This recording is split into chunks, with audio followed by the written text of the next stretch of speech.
Hello, जो आज मैं डिटरमिनेंट के जो है क्वेश्चन में जो है नॉन जीरो सॉल्यूशन के बारे में बताऊंगा। जो है कि ये नॉन जीरो सॉल्यूशन होता क्या है।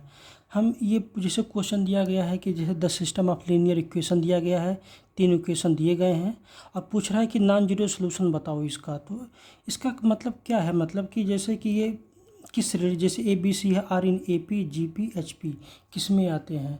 तो पहले हम नॉन जीरो सॉल्यूशन के बारे में समझ लेते हैं क्या है। नॉन जीरो सॉल्यूशन मतलब होता है कि नॉन ट्रिवियल सॉल्यूशन। अब जैसे नॉन जीरो सॉल्यूशन को हम बोलते हैं ना non trivial solution. Non trivial solution non trivial solution बोलते हैं। नॉन ट्रिवियल सॉल्यूशन क्या होता है। नॉन ट्रिवियल सॉल्यूशन होता है कि हमारा जो है ये जो है हमारा डिटर्मिनेंट इक्वल टू क्या हो जाता है, हमारा जीरो हो जाता है। इसी को हम बोलते हैं नॉन ट्रिवियल सॉल्यूशन। इसका डिटर्मिनेंट इक्वल टू जीरो हो जाता है। तो हम नॉन ट्रिवियल सॉल्यूशन को इस तरह से भी हम लिख सकते हैं कि मतलब हमारा अगर हमारा डिटरमिनेंट दिया गया, कोई मैट्रिक्स दिया गया जिसकी रैंक ए है, उसकी जो है वेरिएबल से कम ही होगा। हमारी रैंक जो है मैट्रिक्स की जो रैंक होगी वेरिएबल्स जो दिए गए हैं एक्स वाई, जैसे एक्स वाई कामा जेड से उसकी रैंक ऑफ मैट्रिक्स कम ही होगा। मतलब ये वेरिएबल से कम होगा, तो इसको हम बोलते हैं नॉन ट्रिवियल सॉल्यूशन बोलते हैं। तो बस इतनी चीज़ें हमें ध्यान रखने की ज़रूरत है कि उसका हमारा क्या हो जाता है नॉन जीरो सॉल्यूशन, कि उसका डिटर्मिनेंट जीरो हो जाता है। तो अब सॉल्व कर लो, कुछ है नहीं इसमें। जैसे अब जैसे दिया गया है, अब इसको बना लो। तो non trigonometry equal to zero हो जाएगा, तो क्या बोलते हैं डिटर्मिनेंट जीरो हो जाएगा, तो क्या हो जाएगा इसका मतलब कि ये हमारा यहाँ पे 1 है, 1 डालो। यहाँ पे 4a है और यहाँ पे क्या है a, और यहाँ पे क्या है 1 है, यहाँ पे 3b है और यहाँ पे क्या है b है। यहाँ पे 1 है, यहाँ पे 2c है। x का ले ले तो y के, और z के जगह पे ले c इक्वल टू क्या हो जाएगा हमारा जीरो हो जाएगा। अब इसको करने के लिए हमें ये रो 1 है, ये हमारा रो 2 है, ये हमारा क्या है रो 3 है। इतना तो पता चल गया। अब इसको डेल्टा इक्वल टू जीरो अब सॉल्व कर लो।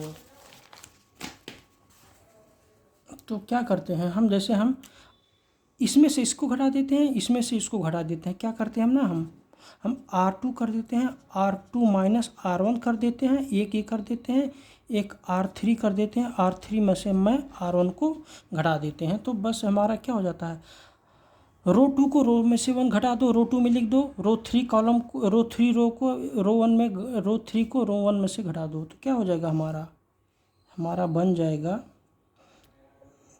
ये तो ऊपर वाला वैसे ही रहेगा 1 4a और a, ये तो ऊपर वाला ऐसे ही रहेगा। और नीचे वाला क्या हो जाएगा हमारा R2 में से R1 घटाएंगे तो क्या हो जाएगा जीरो हो जाएगा। इसका क्या हो जाएगा 3b माइनस 4a हो जाएगा, और ऊपर वाले की क्या हो जाएगा b माइनस a हो जाएगा। ये इतना तो आ गया। अब नीचे वाले का वैसे घटा दो, इसका जीरो हो गया।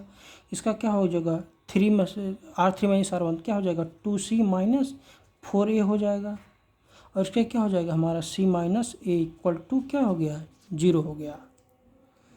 तो अब हमारा कुछ जीरो हो गया, हमारा आसानी हो जाएगी सॉल्व करने में। तो क्या हो जाएगा, हम ये पहला ले लेते हैं, तो ये इसका मल्टीप्लाई इसका कर दो, तो क्या हो जाएगा c माइनस a इंटू क्या हो जाएगा 3b माइनस 4a माइनस क्या हो जाएगा b माइनस a इंटू क्या हो जाएगा 2c माइनस 4a।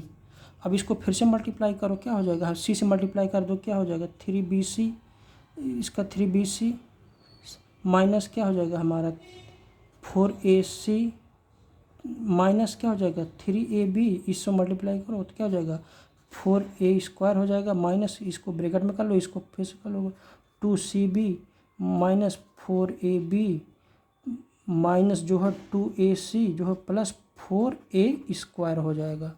इसको अभी हमने मल्टीप्लाई किया है, बस और कुछ क्या नहीं।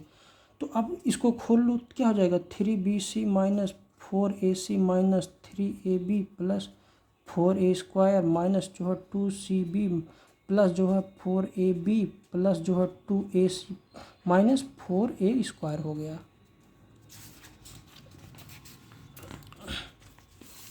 अब इतना तो आ ही गया। अब आगे इसको सॉल्व करते हैं। क्या करते थे हमारा, देखो कुछ कट रहा होगा, देखो कुछ या तो बोल रहा दिखे 2bc इधर है, 2 ये इधर है, तो क्या हो जाएगा हमारा bc आ गया, अब एक हमारा ए सी कहाँ है, ये है, ये वाला है, ए सी है ये, और ये 4a² माइनस 4² कट गया, तो क्या बचा अब यहाँ पे 4ac और 2ac, क्या हो जाएगा -2ac बचा ये वाला। अब ये बचा क्या हो जाएगा, ये और ये बचा क्या हो जाएगा माइनस, क्या हो गया ए बी, क्या हो गया प्लस ए बी, क्योंकि 4ab minus 3ab equal to 0 हो गया, ये इक्वल टू 0 हो गया। तो अब क्या कर देते हैं ना, हम 2ac को इधर लेके आते हैं, क्या हो जाएगा bc प्लस ab हो गया। तो क्या हो गया हमारा 2ac equal to b common ले लो, क्या हो जाएगा a प्लस सी, तो b क्या हो गया 2ac divide by a plus C. ये क्या होता है हमारा, ये HP होता है, इसको हम HP बोलते हैं ना हमारा। जैसे a b c दिया गया हो तो b इक्वल टू क्या होता है 2ac divide by a plus C. ये HP वाला है ना, इसका मिड टर्म बोलते हैं ना इसको हम अगर इस तरह का फॉर्म आ जाए, हम ए बी सी 3 जो है वैल्यू दी गई हैं 3 जो है, तो इसका b इक्वल टू क्या होता है मिडिल टर्म क्या होता है 2ac डिवाइड बाई प्लस सी, इसको हम HP बोलते हैं। तो बस HP हो गया हमारा आंसर।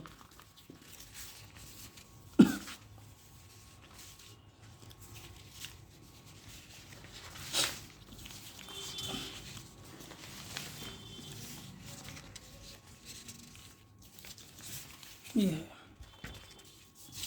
मैं एक बार फिर से समझा देता हूँ मैंने क्या किया है। एक बार जैसे ये दिया गया था क्वेश्चन में ना, नॉन ट्रिवियल सोल्यूशन पूछ रहा था, तो नॉन ट्रिवियल सोल्यूशन का मतलब होता है trigonometry equal to determinant equal to 0 हो जाता है।